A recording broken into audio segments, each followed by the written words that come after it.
Badmaa, it's really great to see you. Thank you for taking the time out to talk to us today.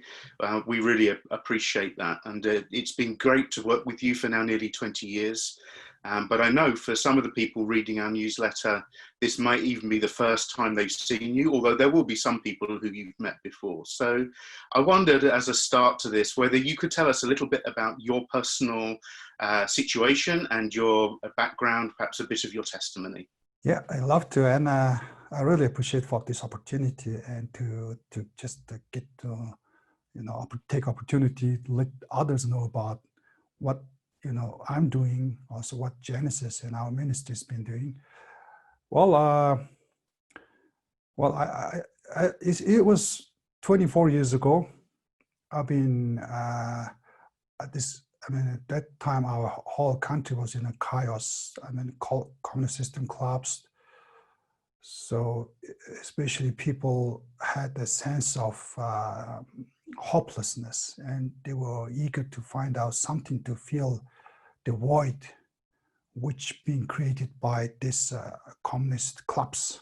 So trying to find a new hope, maybe ideology or something, philosophy or something. So in that time, the gospel came in, and there were people very hungry, especially I was early 20s, and there are lots of young people who were very hungry about knowing about what really, our life is about. And when we heard Jesus, it was just empty words of philosophy.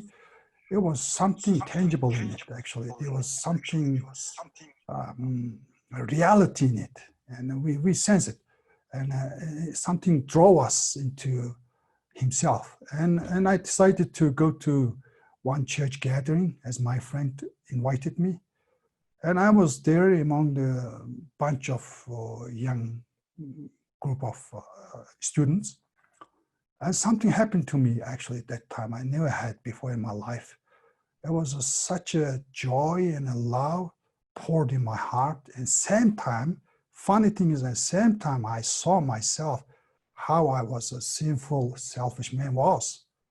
So these two things are happening in my life, which I never experienced before. I was crying, but at the same time, I was joyful and weeping and repenting. But at the same time, I was very excited about knowing about someone who really cared and gave his life for me. So it was a moment of reborn, or I have to say, it was kind of born again process. It was amazing experience, and it was a face-to-face meeting to God and Jesus, especially meeting him in the cross. So message of cross and worship service was just a blow. Yeah, I was blown away by this.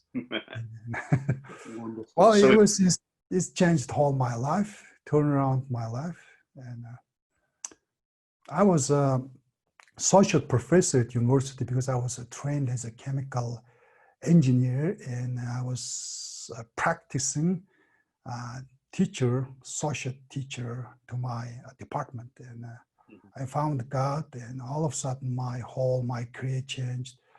I really wanted to serve the Lord. I really wanted to share the gospel to my fellow Mongolians. Something I can't really can't help, just go out, start sharing and preaching gospel. Get involved in evangelism, actually, and evangelism and traveling to rural Mongolia and preaching gospel, and involved in the church planting.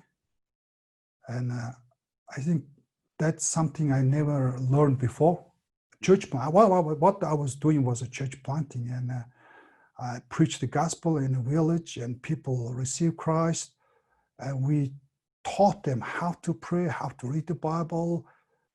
That time we had the only book of Luke, Gospel of Luke, and give them away, and just teach them certain practical things about the first hand of meeting, Christian gathering, and then leave another town. Same thing happened.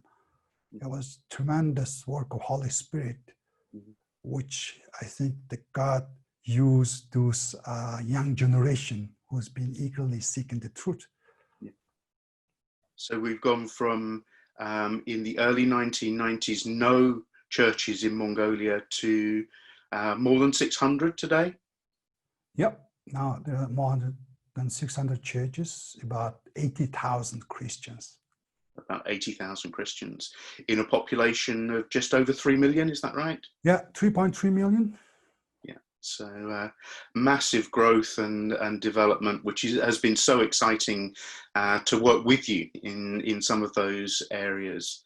And for quite a number of years now, you've been the executive director of Genesis AOM, an NGO in Mongolia, and also more recently you've become a church leader in Ulaanbaatar as well. So I wonder if you could tell us a little bit about what the ministry of Genesis AOM would be like if it weren't for the COVID-19 pandemic. So kind of if this was a quote unquote normal year, what would Genesis be involved with? What are some of the major programs? Since when I joined the Genesis, the two things really grasped my heart to stay and serve in the Genesis.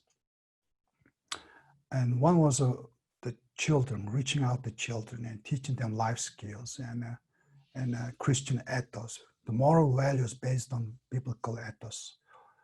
And something whole country actually needed. We don't have any moral compass, moral values, since the communism gone, and all of a sudden all this Hollywood movies, attached with different kinds of values coming in.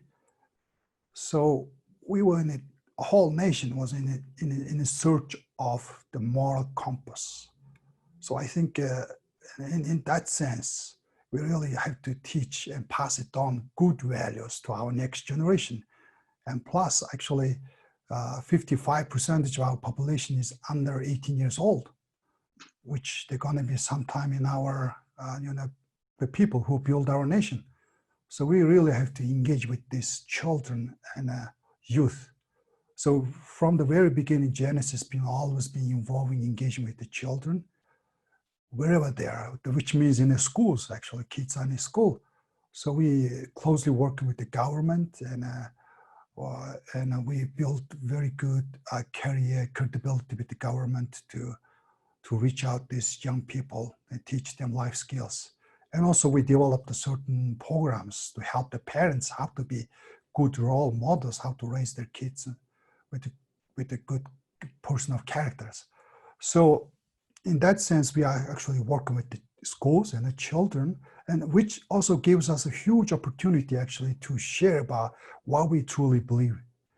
So, and through different various programs like a summer vacation, Bible schools, things like that, we actually share them explicitly about the Jesus, love of Jesus and God, which we really hope to see actually they're going to have some eternal change in their lives. And another thing is because only 3%, less than 3% of our population is a Christian. There's almost a huge number, I would say 97% of our people is non-Christian. I would say about maybe 10% of our people heard about the name of Jesus, but the rest of them never take a time to learn about what Jesus really is. So it's been always our mission and mandate to reach out to those people with the gospel. I would say it will be evangelism. So we always encourage the local churches to run to evangelism, whatever ways.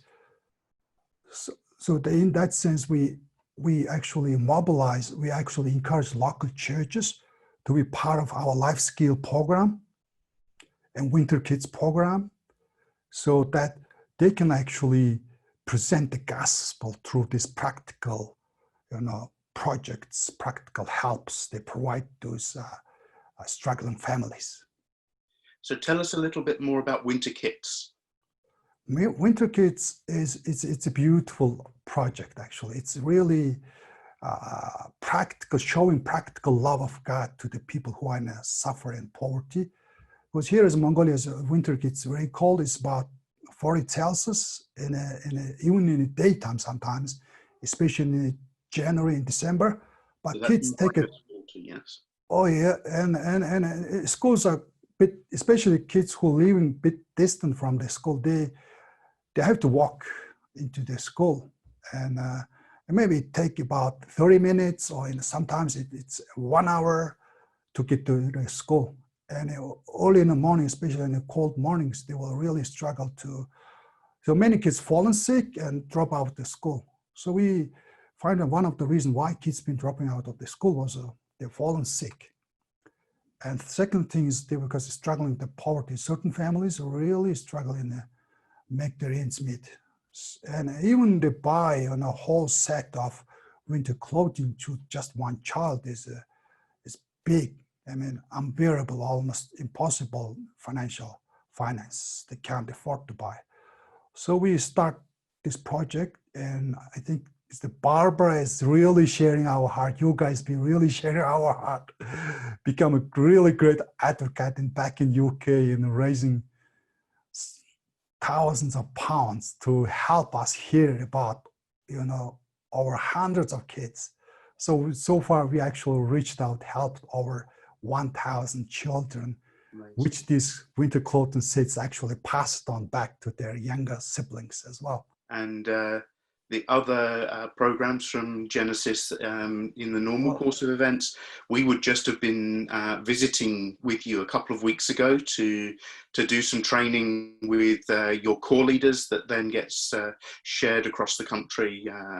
And I know that's another thing that is really grips your heart, and it grips mine too, to be able to provide training and development for church leaders who otherwise can feel very alone and isolated. So we were sorry that we couldn't visit this year, but perhaps next year, we hope. Leadership development is always a foremost thing, especially in this young growing church, to have some handful and well-equipped church leaders is such a demand here, especially in the growing, when it was rapidly growing, there was always deficit of leaders. Yeah. And also that's why we're always passionate about training leaders, and you guys coming in also trained over hundreds of leaders together. It's a great privilege for us. We really enjoy the visits. We love the fellowship, even though we are not able to share in one common language.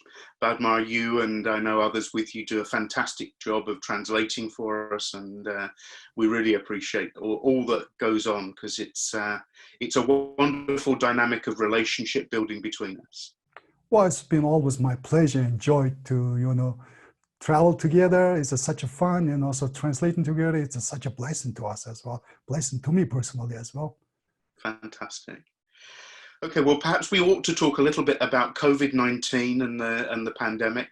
And I guess for a number of our listeners and people watching this, they'll have been impacted by COVID-19 in different ways. We've had a number of people in the churches actually suffer from the infection. Many recovered. So, but I'm sure they would be interested to know about the situation in Mongolia, because I think from my perspective, Mongolia is a real success story as compared to some of the countries like the UK and the US, where we are experiencing quite badly the pandemic. But perhaps you'd like to explain the situation in Mongolia and the limitations that you still are under as a result of that. Well, I think Mongolia is one of the country which take one earliest measure when things start happening in late December in China. So we already were under lockdown in almost mid-January actually. So partial lockdown in mid-January started. It still carry on now. It's supposed to be, lifted up by the end of this month, June. But I mean, living in 5 months, one of the very strictest lockdown. All the schools, universities, businesses, and public services, churches been closed down for the last 5 months. Wow. Even though we have a zero community transmission, but we have over 200 cases all transported from overseas. I think these are all well controlled. We have no death rate yet, and I think this lockdown actually had a very bad impact on our local economy, Mm. especially those smaller businesses, family-oriented businesses. Hundreds of businesses gone, actually forced into bankruptcy. Mm. They're forced to bankrupt. And Tough on them, and it probably means that poverty has been increased as a result of the measures that have been taken. yeah, I mean, they lost the work, and the families who's been already struggling to make their ends meet, they just gone into crisis, and crisis of survival, and so it's just had a very bad effect in our economy. And also, what we don't know is we're going to have a national parliament election in this month. And I think the biggest challenge our new government will be facing toward will be what will be,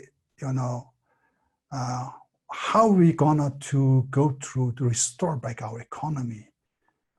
It's gonna be the huge challenge for us. Yeah. And I suspect because of the pandemic still going on in other countries, although the lockdown inside Mongolia will ease probably relatively quickly because there's no community transmission, I guess the borders and things, they'll still be quite careful monitoring and quarantine for some time. Yeah, I think, yeah, I agree, absolutely I agree, even though there are, especially at the moment, there is a high spike happening in Russia. Mm. So almost 90% of all the cases imported, actually transported from Russia into Mongolia. Yeah. So we have such a... And I understand yeah. that there were quite a large number of students from Mongolia studying in Russia, and that as they've been repatriated, there have been quite a large number of cases in the students, but they've been quarantined, and therefore the nation has been protected. Yeah, nation is, yeah. I think in that sense, government is doing excellent job to keep the country from this disastrous pandemic. And Thank you for that, Badmaa. It's good to understand that not all countries face the same challenges, but we are all in the midst of the same storm of the COVID-19 pandemic. But depending on what our governments have done and how we react personally, our situations can be different. But the storm going on around us does have an effect on us all. yeah.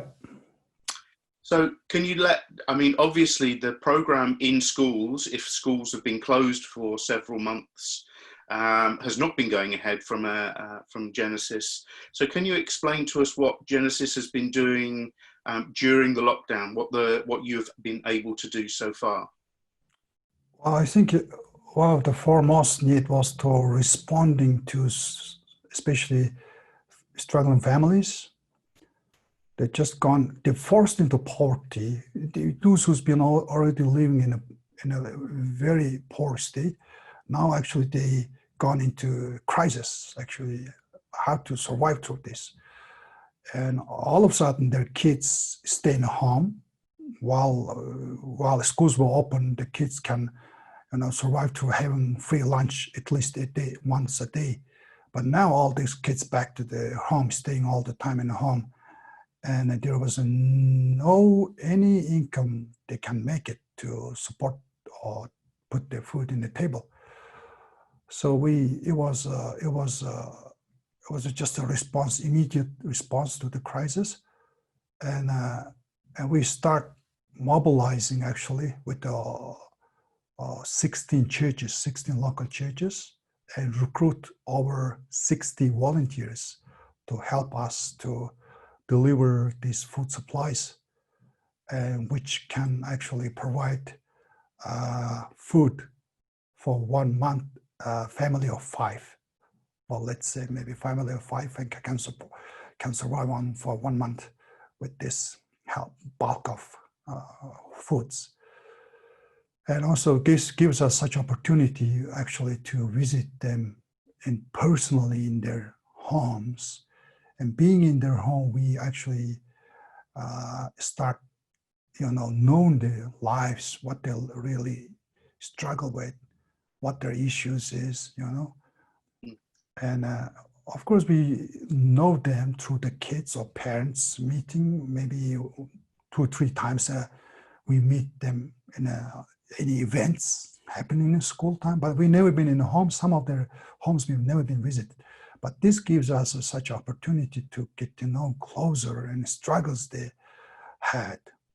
And even some of parents really, struggle with alcoholism, and lots of child abuse happened behind closed doors. And we offered them prayer, of course. Of course, we shared the gospel.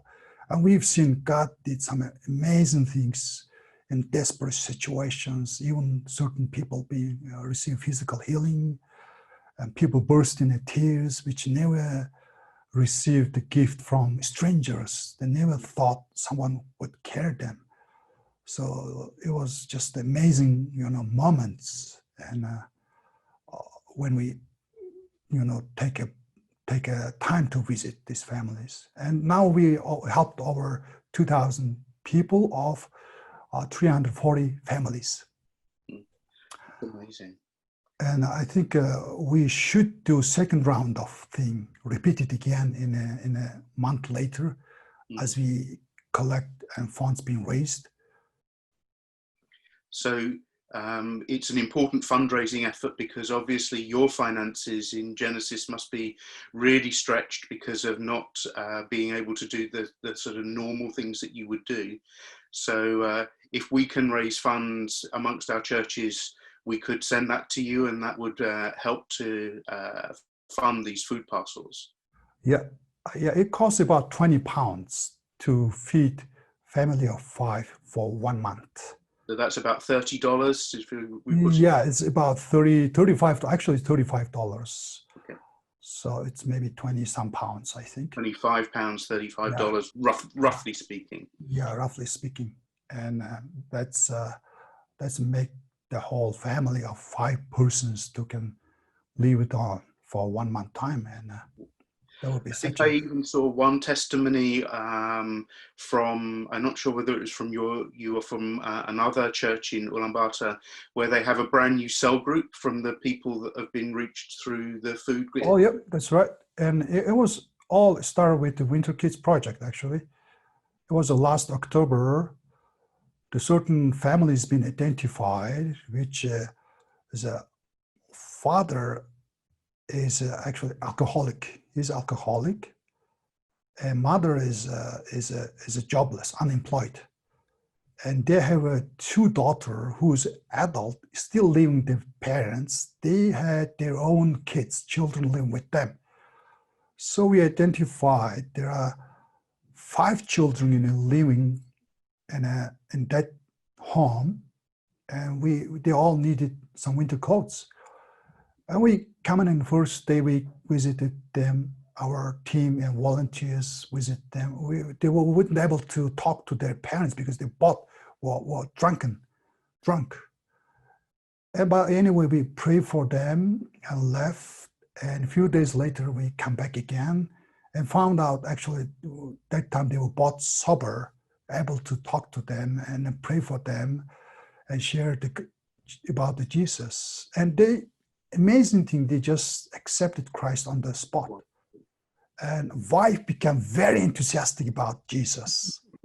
And she wanted to come back again, asked us to come back again and a few days later, because all she wanted was all of her friends who living in the same neighborhood has the same problem, alcoholic problem and poverty. So when our team come back and a few days later, they found out about dozens of people gathered together, eager to learn about Jesus. And there are a number of people actually received Christ on the spot. And that's the way how they actually start this small cell group. Now there are about 16, 17 adults meeting together from the same neighborhood, learning about Bible and learning about Jesus together. It's still happening. It's a beautiful thing happening there. Fantastic. And also, I understand with Genesis, you've been doing some things online, both for children and for church leaders, just starting on that program. Yep. Well, I mean, all schools, since all the schools closed down, we we found it out. I think the best way to reach out our kids while still schools being closed down was through the media and websites and online, especially in the city. People are able to get into a website or social media. So we thought, why don't we start our kind of studio and record down all our lessons, maybe within a short period of maybe 15 minutes or 20 minutes of discussions, interview formats, or video lesson format, things like that, and make it available to all our parents.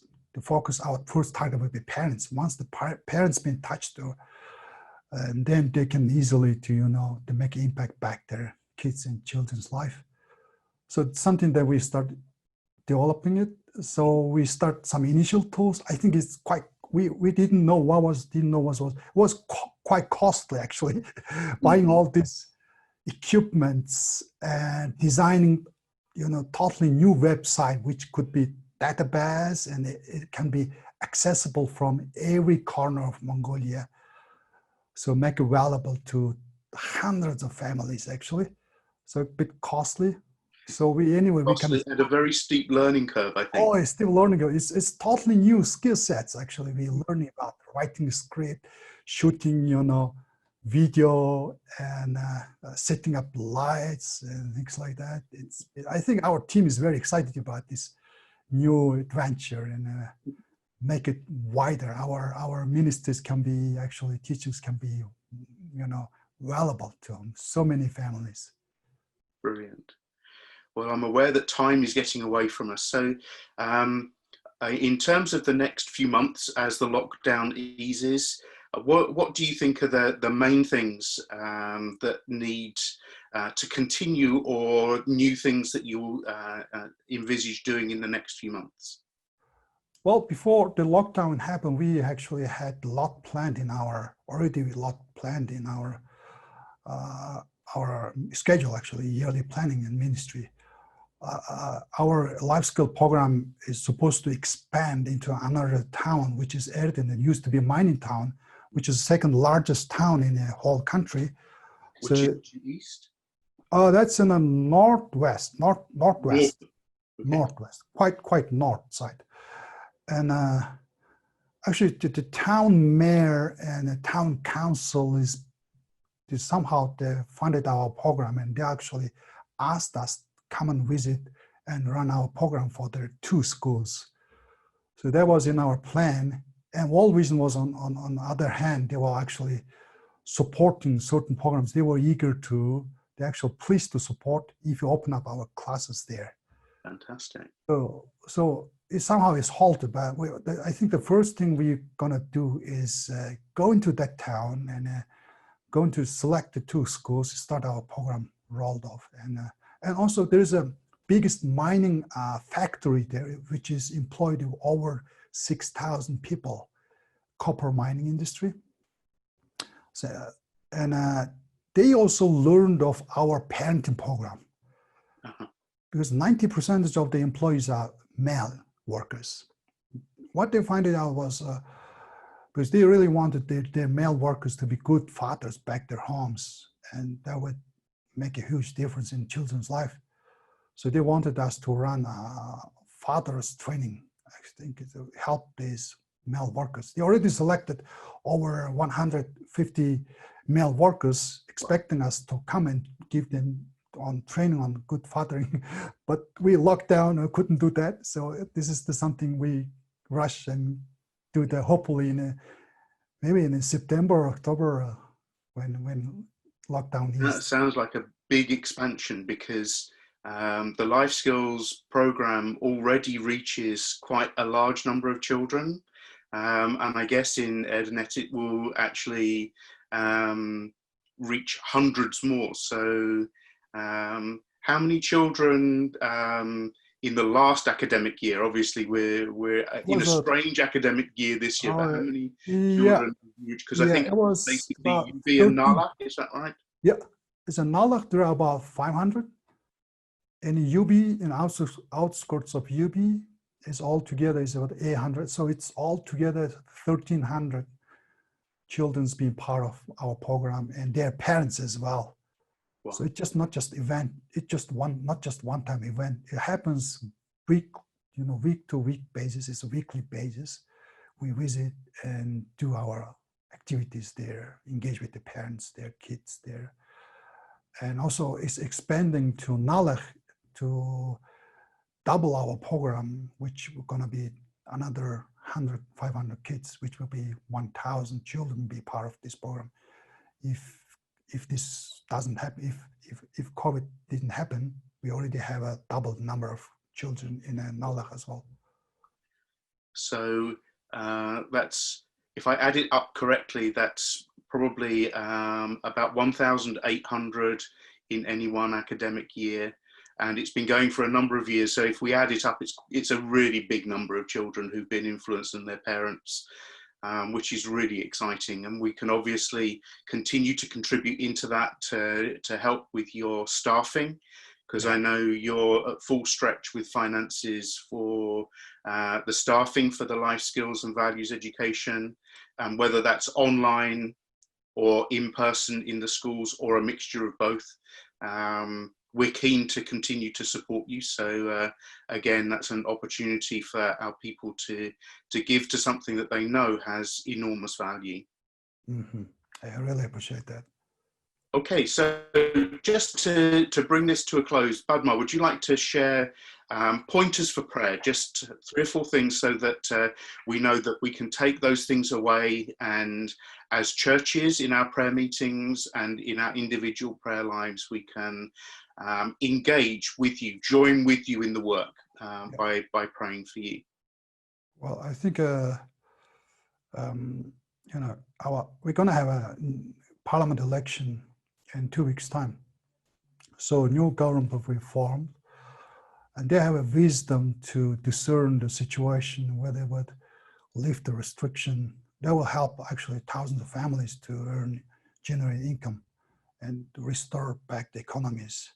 So I think pray for this national election, and government have a wisdom to navigate through this difficult situation. And I think also there is over 2,000 families being touched through this, our food supply and food helps. So please pray for those people actually who already been accepted Christ. Some of them still learning about Jesus. So pray for especially those precious souls who really know about Jesus, being part of local churches. And also we encourage and mobilize local churches to follow up together with us to help them to grow in newfound faith, and also to help become a practical channel of God's love to these kind of people. So pray for Church of Mongolia being really know the timely, take action to help these people in need. So pray for the church have a strength to reach out people in need and follow up them. And also the churches remain closed all across the nation now. We've been closed almost now 5 months. So some of believers we know has been very much still engaged through social media. Larger churches able to provide online services. So usually young people get engaged to that, view the online services. But those who are above 50 years old, something, who doesn't know about smartphones, things like that, they're really neglected. They're really left behind, abandoned. So please pray for these people, especially, and a pastor would know and have a wisdom to how to connect back those his believers and folks. Great. And I'm going to add one more, which I think we would love to pray for you, Badmaa, and the Genesis team, as you're stretched in all kinds of directions for wisdom and for the strength in the Holy Spirit to be able to carry on the ministry during the lockdown, and also as the lockdown eases and new opportunities come, that you know which to run after and which to say, no, not yet. Yes, we will please. pray for you too. Yeah. Thank you.